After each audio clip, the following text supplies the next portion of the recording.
നമ്മൾ എന്തോ ചെയ്യണോന്ന് കരുതി. ദൈവം തന്നെ അതിനൊരു വഴിയുണ്ടാക്കിയല്ലോ. സമയം നല്ലതാണെങ്കിൽ എല്ലാം ഇങ്ങനെയാവും ചേച്ചി. ഇനി പ്രദക്ഷിണം പൂർത്തിയാക്കാൻ കുറച്ച് കഷ്ടപ്പെടും.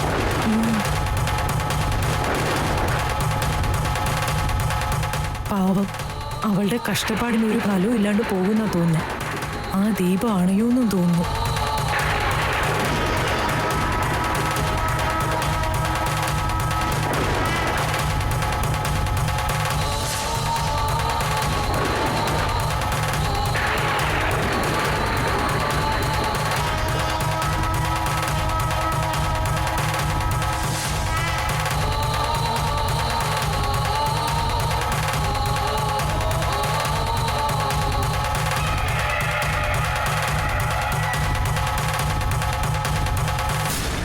ഇത് ഫൗളാ, അങ്ങനെയൊന്നും ചെയ്യാൻ പാടില്ലമ്മേ.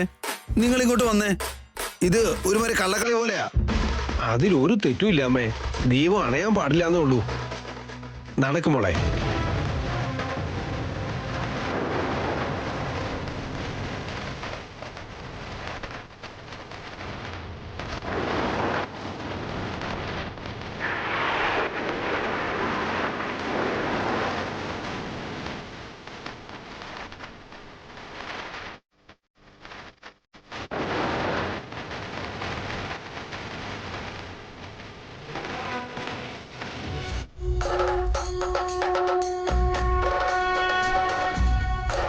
നല്ലതാണെന്ന് ഇപ്പോഴല്ലേ പറഞ്ഞേ? അപ്പോഴേക്കും പോയി കിട്ടി.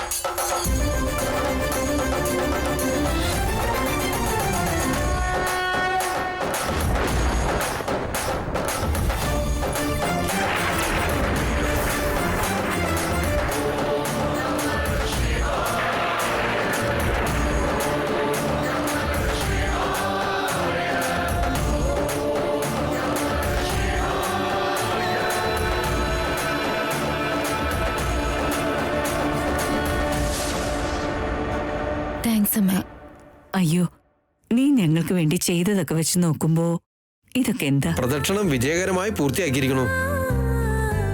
ഇനി അത് ഒഴുക്കി കളയാന്നുള്ളതാണ് ബാക്കി. എല്ലാവരും ദീപങ്ങളായിട്ട് വന്നോളാ.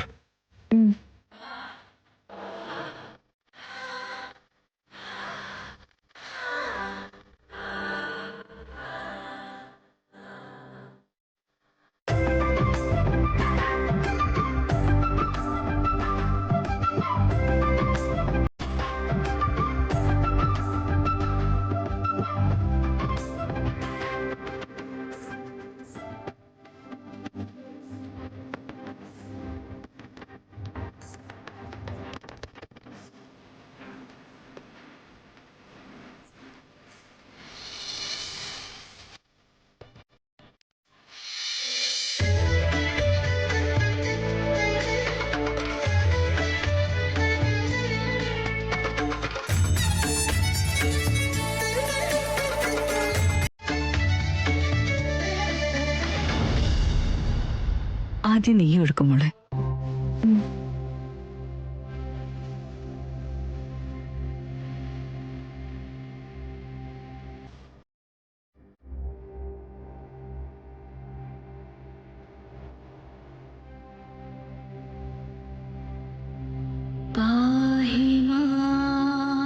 ഒരതിഥിയായി തന്നെ എത്രയോ നന്നായിട്ട് എന്നെ സ്വീകരിക്കുന്നുണ്ട്.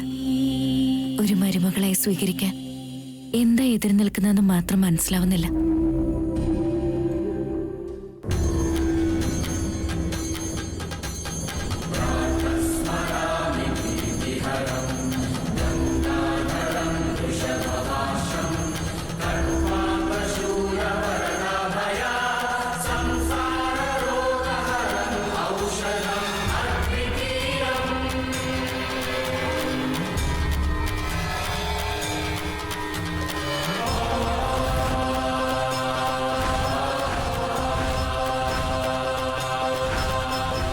എന്റെ ജാതകമുള്ള അവനിയെ പോലൊരു മരുമോള് എത്രയും പെട്ടെന്ന് വീട്ടിലേക്ക് കാലെടുത്ത് വെച്ച് പൂജാമുറിയിൽ ദീപം തെളിയിക്കും.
നീ ആഗ്രഹിക്കുന്നതെല്ലാം നടക്കണമെന്ന് ഒരമ്മയുടെ സ്ഥാനത്ത് നിന്ന് ഞാൻ ആഗ്രഹിക്കുന്നു. ദീപം പിടിക്കുമോളെ.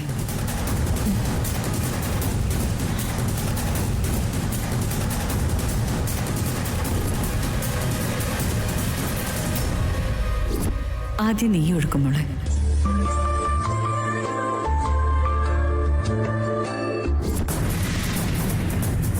ആവണിയെ വീട്ടിൽ നിന്നും പുറത്താക്കാനുള്ള അവസരം നോക്കി നമ്മൾ ഇരിക്കുന്നതല്ലാതെ ഒരു ഇഞ്ച് പോലും അവളെ ഒന്ന് അനക്കാൻ നമുക്ക് പറ്റിയിട്ടില്ല.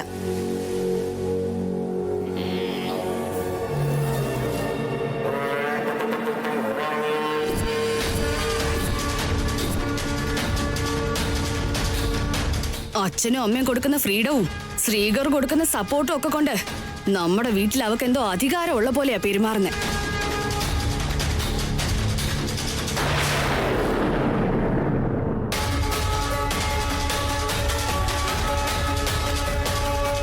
ഞാൻ ആഗ്രഹിക്കുന്ന പോലൊരു പെൺകുട്ടിയെ അല്ലാതെ മറ്റൊരു കുട്ടിയെ എന്റെ വീട്ടിലേക്ക് കൊണ്ടുവന്നാൽ അവരുടെ കൺമുമ്പിൽ വെച്ച് എന്റെ ശ്വാസം നിലയ്ക്കുന്നതായിരിക്കും.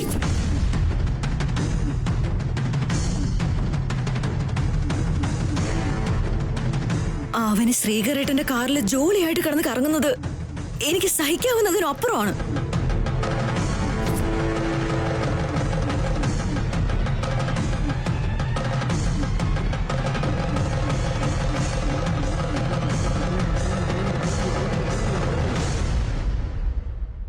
നമസ്തേ അങ്കിൾ. നമസ്കാരം. സുഖമാണോ? ആ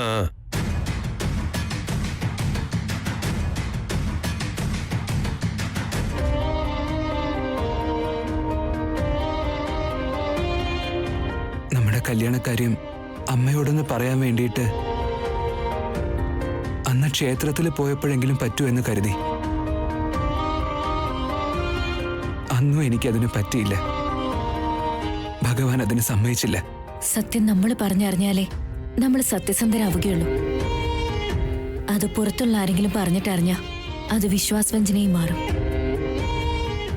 അബദ്ധത്തിലെങ്ങാനും ഇങ്ങനെ സംഭവിച്ച ആ സത്യം അഗ്നിപർവ്വതമായി മാറും. നമ്മുടെ ജീവിതം അന്ധകാരം കൊണ്ട് നിറയും. നമ്മുടെ കല്യാണക്കാര്യം വേറെ ആള് പറഞ്ഞറിയാൻ ഒരു വഴിയില്ല അവനി. ഉണ്ടല്ലോ അങ്കിൾ, ഗംഭീരമായ അവസരമുണ്ട്, വിശ്വസിക്കേ.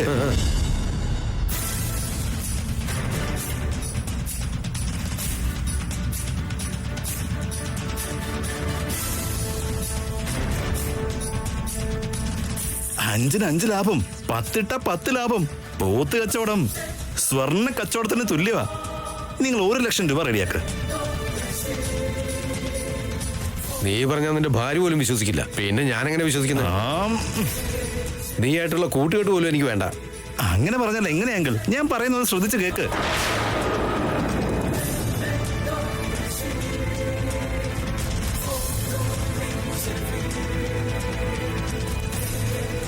എന്റെ സിസ്റ്റർ ഇവിടെ ഉണ്ടായിരുന്നെങ്കിൽ എനിക്ക് ഇത്ര ബുദ്ധിമുട്ടുണ്ടാവില്ലായിരുന്നു അങ്കിൾ.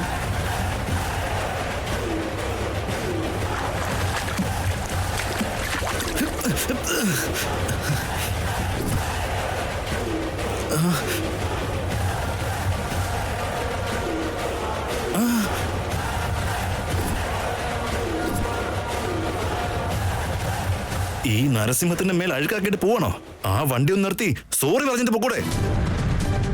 അവരെ പിടിച്ച് പുതിയ ഡ്രസ്സിനുള്ള പൈസ വസൂൽ ചെയ്യുന്ന ഞാൻ. വണ്ടി നിർത്തടാ.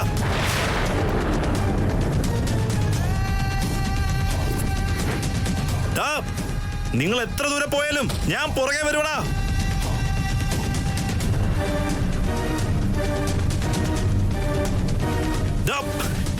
നിർത്തടാ.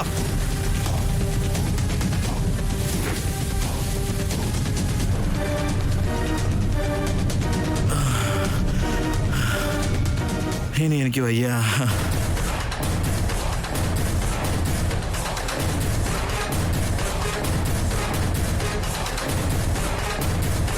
കയ്യിന്ന് പോയെന്നാ ഞാൻ കരുതി. എന്തായാലും മിസ്സായില്ലല്ലോ. Thank you God.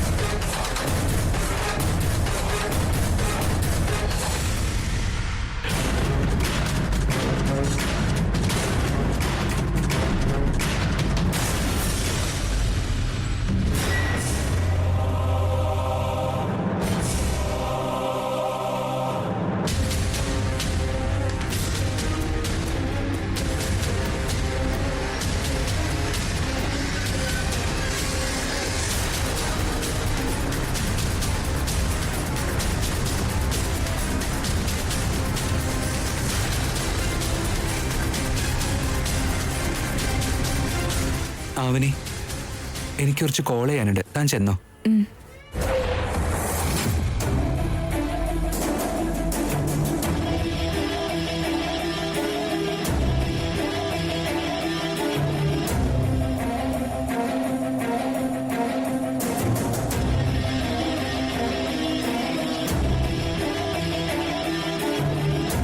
ഇതൊരു കൊട്ടാരമാണല്ലോ, അപ്പൊ വർക്കൗട്ട് ആവാൻ ചാൻസ് ഉണ്ട്.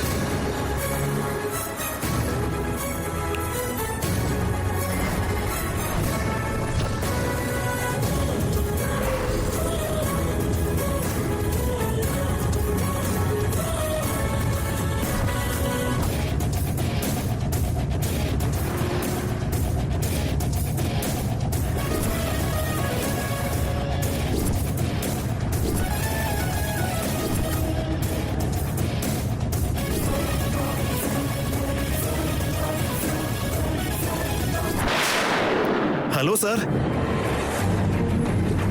നിങ്ങൾ ഇങ്ങനെ ചെയ്തത് ശരിയാണോ?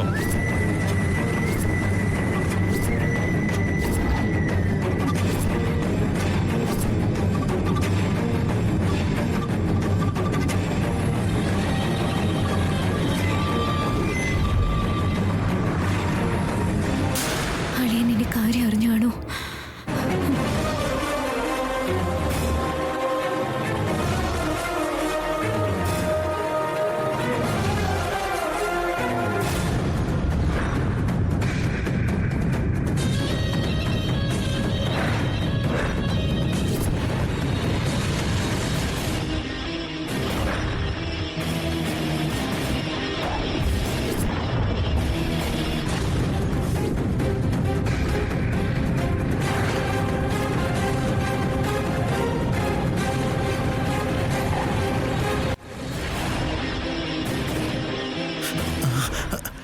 നിങ്ങളോ? നിനക്കെന്താ ഇവിടെ കാര്യം? നിങ്ങൾ ആ കാറ് വെച്ച് എന്റെ ദേഹത്ത് മൊത്തം ചെളിയാക്കിയിട്ട് എന്നെ ഇങ്ങോട്ട് വരുത്തിയല്ലേ?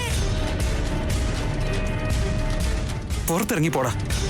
എനിക്കുണ്ടായ ഡാമേജ് നഷ്ടപരിഹാരമായിട്ട് കൈ തന്ന അപ്പ ഞാൻ പൊക്കോളാം. എത്രയും വേഗം 5 or 10 തന്നോ? താൻ എന്താ ഈ പറയുന്നു? എന്തു പറ്റി ശ്രീകർ?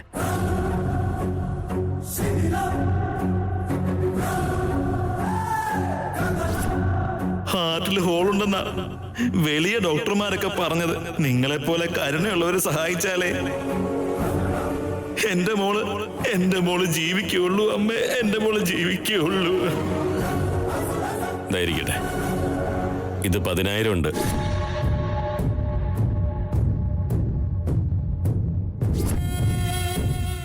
നീ എന്താ ഇവിടെ? അമ്മേ, ഇവനെ നിങ്ങക്ക് നേരത്തെ അറിയോ? അറിയാം.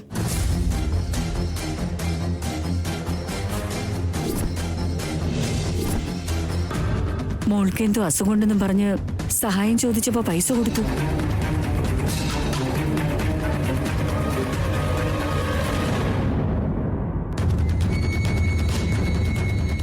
മോൾക്ക് ഇപ്പൊ എങ്ങനെയുണ്ട്? അങ്ങനെയൊക്കെ പോകുന്നു.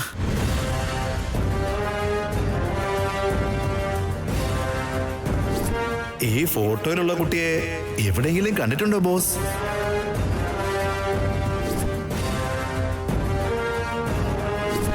ഇയാൾ എന്തിനാ ഇപ്പൊ നമ്മുടെ വീട്ടിലേക്ക് വന്നേ? കഥയിൽ കാണുന്ന കഥാപാത്രങ്ങളെല്ലാം കണ്ണിന്റെ മുന്നിൽ പ്രത്യക്ഷപ്പെട്ട പോലെ ഞാൻ വഴിയിൽ വെച്ച് പരിചയപ്പെട്ട എല്ലാരും ഈ വീട്ടിൽ തന്നെ ഉണ്ടല്ലോ. ഞങ്ങളുടെ വീട്ടിലേക്ക് എന്തിനാ വന്നേ?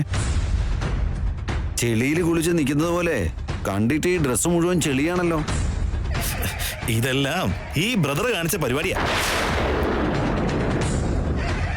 വേണമെന്ന് വെച്ച് ചെയ്തല്ലടോ. റോഡിലൂടെ ശ്രദ്ധിച്ചാദ്യം നടക്കാൻ പഠിക്കും.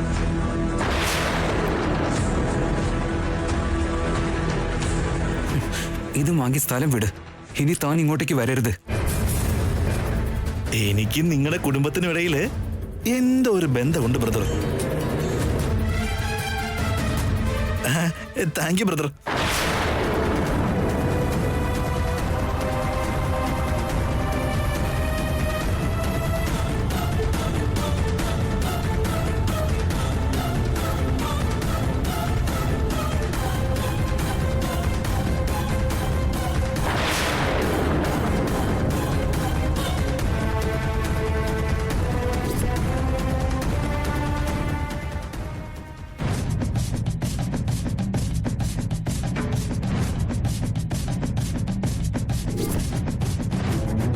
അവൻ പിന്നെ എന്തിനാ തിരിച്ചു വന്നേ? അന്ന് എന്റെ പെങ്ങളുടെ ഫോട്ടോ എന്റെ ഫോണിൽ നിന്ന് എന്തിനാ ഡിലീറ്റ് ചെയ്ത ബ്രദറെ?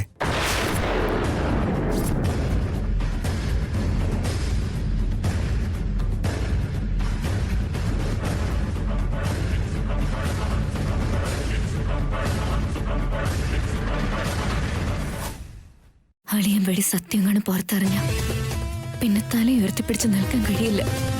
ഞാൻ മുരളിയുടെ അനിയത്തിയല്ലെന്നുള്ള സത്യം ഇപ്പൊ പുറത്തറി. പറ ബ്രദർ. ഞാനെന്തിനാ ഡിലീറ്റ് ചെയ്യുന്നത്? ഞാനും നിങ്ങളുമായിട്ട് ഒരു ബന്ധവുമില്ല. അപ്പാ, നിങ്ങളെ പോലത്തെ വലിയ വലിയ ആൾക്കാരും കളവ് പറയാറുണ്ടോ? ആദ്യം താൻ പുറത്തേക്ക് ഇറങ്ങ്. നിങ്ങളത് പറയാതെ ഞാൻ പോവൂല. തന്റെ പെങ്ങടെ ഫോട്ടോ ശ്രീകർ എന്തിനാ ഡിലീറ്റ് ചെയ്യുന്നത്? നിങ്ങളോടൊരു കുട്ടിക്കഥ പറഞ്ഞാ ഇപ്പം നിങ്ങൾക്ക് കാര്യം മനസ്സിലാവും. വേറൊന്നുമല്ല പെങ്ങളെ, എന്റെ ഭാര്യയ്ക്ക് സുന്ദരിയായ ഒരു അനിയത്തിയുണ്ട്. അവളുടെ പേര് ആവനി.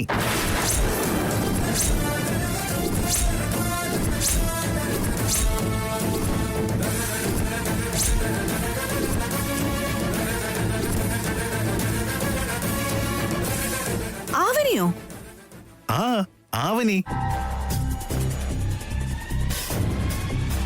ഞാൻ വളർത്തി വലുതാക്കി പഠിപ്പിച്ചു. ഞാൻ ജോലിയും കണ്ടെത്തി കൊടുത്തു.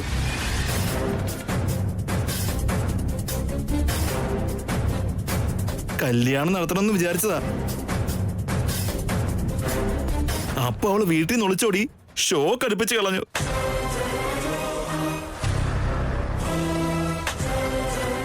അന്ന് തൊട്ട് അവളെ ഞാൻ തപ്പിക്കൊണ്ടിരിക്കുക.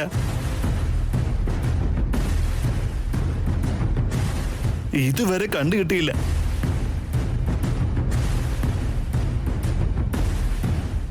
നീ ഫോട്ടോ ഡിലീറ്റ് ചെയ്തെങ്കിൽ എന്റെ നാത്തൂനെ നിനക്കറിയാവുന്ന അതിന്റെ അർത്ഥം.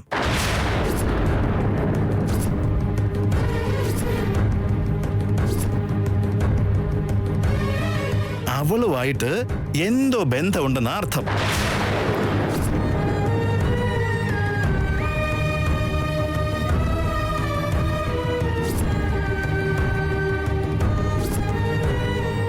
എന്റെ സംശയം അനുസരിച്ച് എന്റെ സിസ്റ്റർ ആവനി ഈ വീട്ടിൽ തന്നെ ഉണ്ടാവണം. ഉണ്ട്. ആ,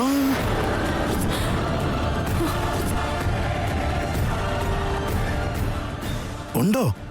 ആവനി ഈ വീട്ടിൽ തന്നെ ഉണ്ട്.